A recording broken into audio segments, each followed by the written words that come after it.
అందరికీ నమస్కారం. పార్టీకి కార్యకర్తకు భావోద్వేగ వారధి క్రియాశీలక సభ్యత్వం. జనసేన పార్టీ క్రియాశీలక సభ్యత్వం ఓ భావోద్వేగ ప్రయాణం. పార్టీకి కార్యకర్తలకు పనివేసుకున్న ఓ ఆత్మీయ బంధం. పార్టీ కోసం కష్టపడిన కార్యకర్తలకు అనుకోని కష్టం వస్తే వారి కుటుంబాలకు అటువంటి విపత్కర పరిస్థితిలో పార్టీ అండగా నిలబడే ఒక గొప్ప సత్కార్యం. అందుకే ప్రతి ఏటా క్రియాశీల సభ్యత్వ నమోదు గణనీయంగా పెరుగుతుంది.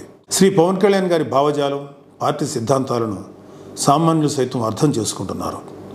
పార్టీ రోజురోజుకు బలోపేతం అవుతుంది. క్రియాశీలక సభ్యత్వాన్ని ఒక పండుగలాగా నిర్వహించాలి. కార్యకర్తల కుటుంబాలకు బీమా ఓ రక్షణ కవచం. మొదటి ఏడాది 1,00,000 సభ్యత్వం నమోదైతే 2022లో అది 3,50,000కి చేరింది. గత ఏడాది 2 తెలుగు రాష్ట్రాల్లోనూ సభ్యత్వం 6.47 లక్షలకు చేరిందంటే పార్టీకి సామాన్యులు ఎంత దగ్గర అవుతున్నారో మనందరం అర్థం చేసుకోవచ్చు. 4వ విడత సభ్యత్వ నమోదులో మరింత ఉత్సాహంగా జన సైనికులు, వీర మహిళలు పాల్గొనాలి, పనిచేయాలి. పార్టీ పట్ల సామాన్యుల్లో ఉన్న అనుకూలతను పార్టీకి దగ్గర చేర్చేలా ఈ సభ్యత్వ నమోదు ఉపయోగపడాలి. పార్టీ అధ్యక్షులు శ్రీ పవన్ కళ్యాణ్ గారి భావజాలం, సిద్ధాంత బలం పార్టీని ప్రజల్లో మరింత విస్తరించేలా ప్రోత్సహిస్తున్నాయి. ఇప్పటి వరకు ప్రమాదవశాత్తు 344 మంది జనసేన క్రియా కార్యకర్తలు మరణించారు. వారి కుటుంబాలను ఆదుకోగలిగాం.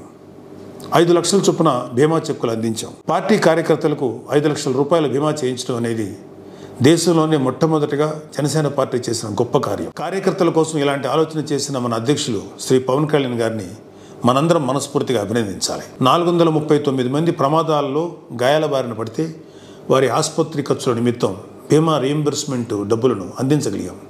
ఆపత్కాలంలో కార్యకర్తలను అన్నీ తానే నిలిచిన పార్టీ జనసేన. దీన్ని సామాన్యులు సత్యం అర్థం చేసుకున్నారు. వారు సభ్యత్వ నమోదులో పాలు పంచుకోవడానికి సదా సిద్ధంగా ఉన్నారు. పార్టీ నాయకులు, జన సైనికులు, వీర మహిళలు సభ్యత్వ నమోదులో ప్రజల్లోకి వెళ్ళి మరింత ఉత్సాహంగా పనిచేస్తారని ఆశిస్తున్నాను. పార్టీ చేపట్టి ఏ కార్యక్రమం అయినా నిండుగా పండుగలా చేయటం జన సైనికులు, వీర మహిళల సొంతం. ఈ 10 రోజులు అదే స్ఫూర్తిగా పనిచేస్తారని కోరుకుంటున్నాను. Thank you. మీ నాగబాబు.